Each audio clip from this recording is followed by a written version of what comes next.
2020-এর 29শে March অর্থাৎ এই দিনটাতেই আমি আমার ইউটিউব চ্যানেলটা খুলেছিলাম। আর যেই দিনটাতে আমি আমার ইউটিউবের জন্মদিন হিসেবে মানি, সেদিন আমি ইউটিউব চ্যানেলটা খুলেছিলাম সম্পূর্ণ শখের বশে। আর বড় ইউটিউবার হওয়া এটা তো আমার স্বপ্ন, যেটা শুধুমাত্র কল্পনাতেই সুন্দর।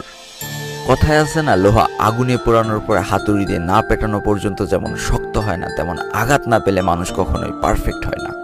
ঠিক তেমনই প্রথম দিকে আমিও পারফেক্ট ছিলাম না, কিছু জানতামও না, কিছু বুঝতামও না। তবে কারোর কাছে সাহায্য চেয়ে কখনো নিজেকে ছোট করিনি, কারণ আমি খুব ভালো মতোই জানতাম ইউটিউব একটা লড়াই, আর এই লড়াই আমার একাই লড়তে হবে। আর আমি জানতাম জীবনযুদ্ধের প্রত্যেকটা লড়াই হয় কষ্টের এবং যন্ত্রণার, আর যেটাকে মেনে নিয়েই আমি ইউটিউব জীবনের যাত্রা শুরু করে দিই। ভিডিও তো ছাড়া শুরু করে দিয়েছিলাম, কিন্তু লজ্জায় কখনো কাউকে বলতে পারিনি যে আমার একটা ইউটিউব চ্যানেল আছে, যে সাবস্ক্রাইব করে দিয়ে আসো।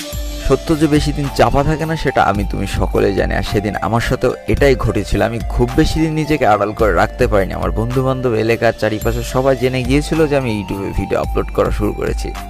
আর এটাই ছিল যন্ত্রণার প্রথম কারণ। যখন সবাই জানাজানি হয়ে গেল, তারা সাপোর্ট করবে কি তারা আমার দিকে হাসাহাসি করতো, নিজেকে একটা সময় জোকার মনে হতে লাগলো। আর এটা থেকেই শুরু হলো আমার লড়াইয়ের প্রথম যন্ত্রণা। অবাক হচ্ছে যে কেন? প্রথম দিকে বলেছিলাম না যে একদিনে কেউ পারফেক্ট হয় না, ইউটিউব জগতে পা রাখার সাথে সাথেই কিন্তু আমি আর পারফেক্ট হয়ে যাইনি।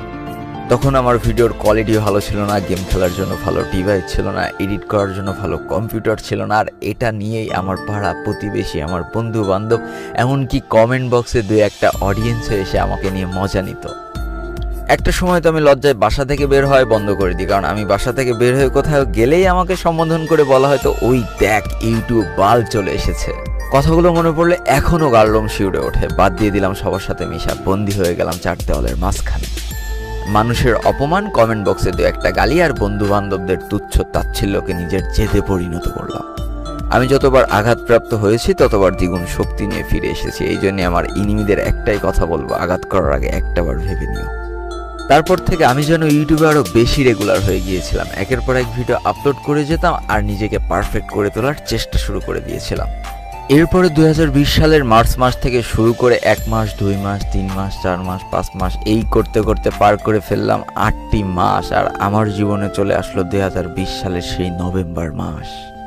আর এই আঘাত পেতে পেতে নিজেকে প্রায় অনেকখানি শক্তও করে ফেলেছিলাম, নিজের কনফিডেন্সও ভালো হয়ে গিয়েছিল।